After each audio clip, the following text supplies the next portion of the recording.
It's okay to say no. People realize that, basic bill of human rights, you're allowed to say no. You're allowed to change your mind. You don't even have to explain yourself to people. You don't, people always want to give an excuse or an explanation. You don't necessarily have to do that. One of the big, when I read Dr. Robert Glover's No More Mr. Nice Guy, I don't know if you've ever heard of that book, I haven't, but but it sounded pretty awesome. oh, it's a kick in the dick. It really is. I mean, as a recovering nice guy, Right in the as, ding ding. yeah, You know, it's it, you said it. something super powerful before I forget. You say so much. We're going to have you on again. I have so many questions for you, but I'd you love to. said, and I like if whoever is listening to this, especially men, you are allowed to change your mind, right? Yes. Right. And so, like, especially if someone else changes an agreement, like, how many times as a nice guy have you been stuck following through with your commitment because you have integrity, but the other person has already changed? You can change your mind. As soon as the agreement changes on their end, it's already over and you can Mhm. still be good about it. But yeah, change your mind. Like, it was huge for me. It was huge Yep. for me learning how to do that. And that's like you're like as soon as you said it, I'm like, all right, I got to read that book. I got to read that Oh book. yeah. Yeah, it's a powerful book because I mean, a lot of the premise of that book is that a lot of the things about the nice guy really aren't that nice because Right, because you want to people please so badly, you're not being truthful about a lot of things. And so rather than being assertive and upfront about, the things that you don't want to do or the line that you have to draw in the sand with people, you end up being passive aggressive and you end up agreeing with people to their faces, but then not following through on the back end or, right, maybe agree to do something, you either don't do it or you do it in a half-assed manner or just you do something behind their back. And then people end up more pissed at you than if you had just been direct with them in the first place. right, But yeah, in the nice guy syndrome, you're doing all these things. You're expecting, you're sending flowers. You're accepting, expecting someone's going to reciprocate, and that this is going to right. result in these results. And then you wonder why they go off with the person that's the asshole because you're not really respecting yourself, and you're doing these things with an expectation rather than doing things because it's consistent with who you are and what you want to be in your really your purpose. The nice Right. guys, they don't really have their own purpose. Their purpose is around somebody else, and that's getting into a whole other topic. But men think that they need to make their woman the center of their attention, and that's what's one of the crucial mistakes they make. She doesn't want to be the center of your attention. She wants to be a close second, but she wants to see that you have a purpose. Right. I mean, you see that one of those classic movies where you see the guy going off about to get on the ship for the Navy and he's kissing his girlfriend or his fiance goodbye, and she doesn't want him to go. But if he said, "Oh, okay, I'm not going to go. I'm going to stay here," do you think she's going to have as much respect for him? No, she respects him because he's being dutiful and he's got his mission and he's got his Right. purpose. When you have that meaningful mission, that's what people are going to respect. And so because you're being true to yourself and true to your wants, needs, principles, and goals, and so that's what people want to see.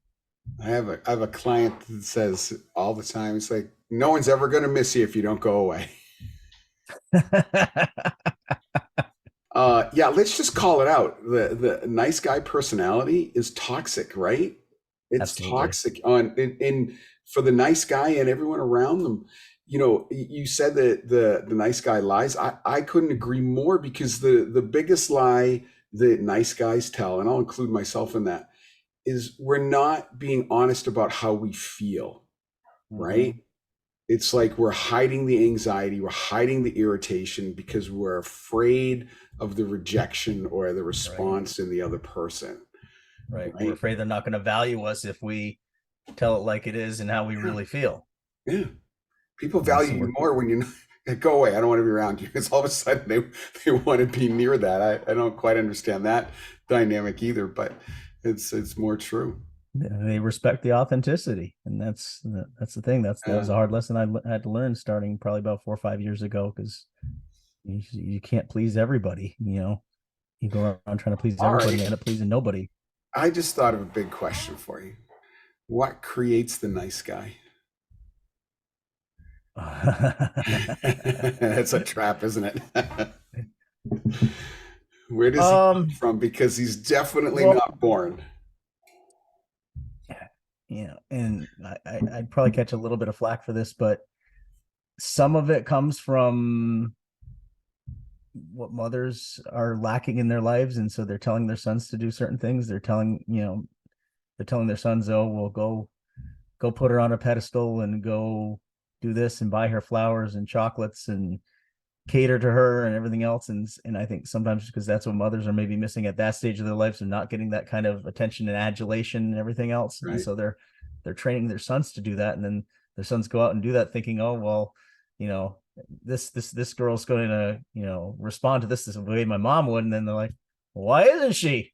You Right. know, she just ran, you know, she ditched me and ran off with the quarterback of the football team who treats her like shit. Why is that happening? And but I think I think it gets born because they, you know, that message is kind of sent to them sometimes early on, that, you know, if you're good to people, you know, treat other people how you want to be treated, and if you do that kind of thing, it's going to come back for you. And I don't think it necessarily does. So I think it can definitely be part of the upbringing. And then, you know, like you said, I think we were saying earlier, I mean, just other negative experiences that we had going on, early traumas, you know, and people become people pleasers because it's a protective thing. And, you know, if you're living with an abuser and you're walking around on eggshells, if you got to appease them all the time in order to not get abused further, it's a protective mechanism for you. And but the problem is, you know, I've used this analogy before. It's like a seatbelt. It's protective for you, you know, for a while. You know, like, you know, if you're in a car and you get in a crash, it's protective for you. But later in life, you know, it's not protective for you. Then later in life, it's more analogous to when the car is flipped over and it's leaking fuel and the car is about to explode, and you've got the seatbelt on still and you can't get out of it. And Right. now it's holding you back. Now it's a risk to you. And it's the same later in life. You know, the same way you were a people pleaser before, or maybe you set boundaries to keep everybody at arm's length, and, you know, that was adaptive and kept you healthy and alive even before. Now it holds you back because keeping people at arm's length is going to make you isolated and lonely, and being a people pleaser is, you know, going to keep you from getting the respect from other people that you want. So the early habits that we have early on, the tendencies we have early on that are protective, become counterproductive for us later in life. Right. You know, I asked that question for a reason, because I do know so many nice guys. I know a lot of them, and they're good people. But the being a nice guy has such a stigma. And I'm not saying I don't want to validate that behavior either, but it has such a stigma. Like people like, oh, there's something wrong with you and it's your fault, right? Against that blame thing.